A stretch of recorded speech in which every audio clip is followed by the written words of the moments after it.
left the score, 32 minutes remaining. And Nihal going back to the ALEKHINE.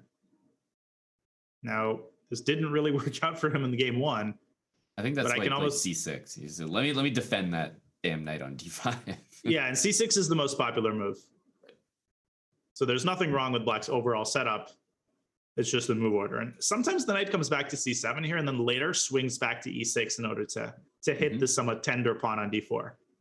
Yeah, and you've used the word tender, and that's just because c4, although it's natural, like you want your pawns controlling as many central squares as possible, and hey, you're kicking the knight as well, you also can never, ever bring that pawn back to c3. So that d4 pawn will only be supported by pieces from here on out. And, you know, I know Nihal lost the first game quickly, but I have a soft spot for the ALEKHINE. I have a soft spot for it. I think it's underrated. It's not that easy for white to prove an advantage if black is very careful, to prove a sizable advantage. But as I say that, you get these positions pretty often where undoubtedly black is worse, but extremely solid. So in a blitz game, this can be quite hard to play with black given how cramped he is. But still, ALEKHINE is a gritty, you know, working man's opening. Working man's opening. To me, it looks like he's got to do some work right here. White's position looking pretty comfortable with that c6, a7 pawn formation on the queen side. The bishop on e3 looks like one of the best pieces on the board. The bishop is just lording over the position. Both diagonals, all of the squares. And Wesley just playing vintage Wesley style, trading queens, leaving black with a very unpleasant endgame due to the weak pawns. Yeah, don't forget, like, you know, let's say you play bishop somewhere, I don't know, f5 or e6, like you take the rook, you take a7, that already has to be considered as a serious option. Absolutely. Simply getting yourself a pass pawn on a2. And an important decision for that reason, I think, as to whether you develop the bishop at all. I mean, I would imagine that in that line we just talked about, after bishop takes a7, I think black might get enough activity here with rook d2. Yep. And Nihal agrees. He plays bishop f5. Move. And as white, I'm very interested in playing, not right now, because maybe there's some rook d1 or bishop c2, but I'd like to play knight a4. I'd like to play knight a4 and b3 and sort of plant my knight on c5, or then I might be more ready to do this rook d8, bishop a7 thing. Right. But black banking on the activity of his bishops. Wesley taking on d8. Let's see what he follows up with. Rook c1, supporting the knight on c3. And probably thinking about bishop takes a7 in earnest now. Right. b3 also to follow. Knight a4.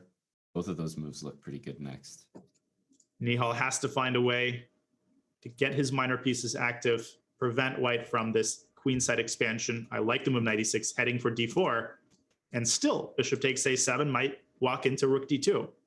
Wesley's last move did not solve that issue. Yeah, and g4, which is like the first move that I think of when I see knight e6, you do have this bishop d3, and everything is kind of only move hanging on. Only move, but it's good enough. And I think Wesley may have underestimated this maneuver. Certainly.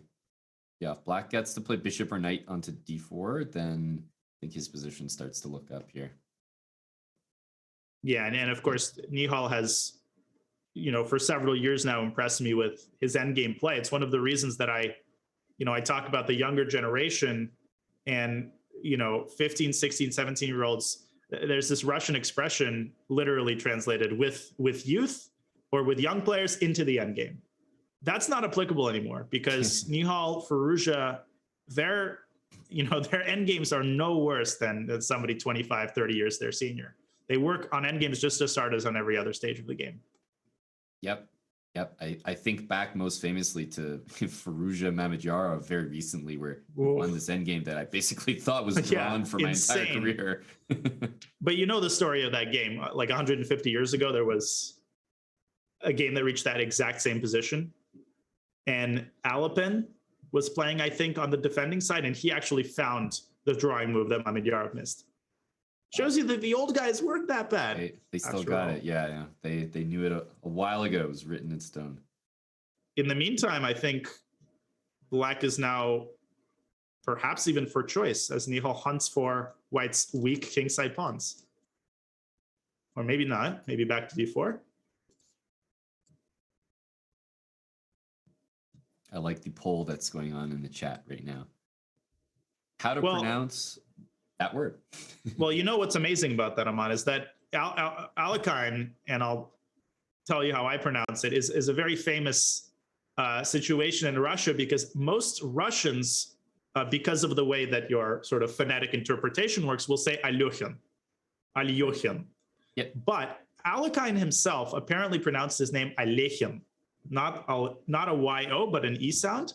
So most Russians will say Alyokhin, but apparently he himself pronounced it differently. So maybe during the break, I'll verify that. In the meantime, a repetition with knight d4, knight f3, and a good hold there by Nihal.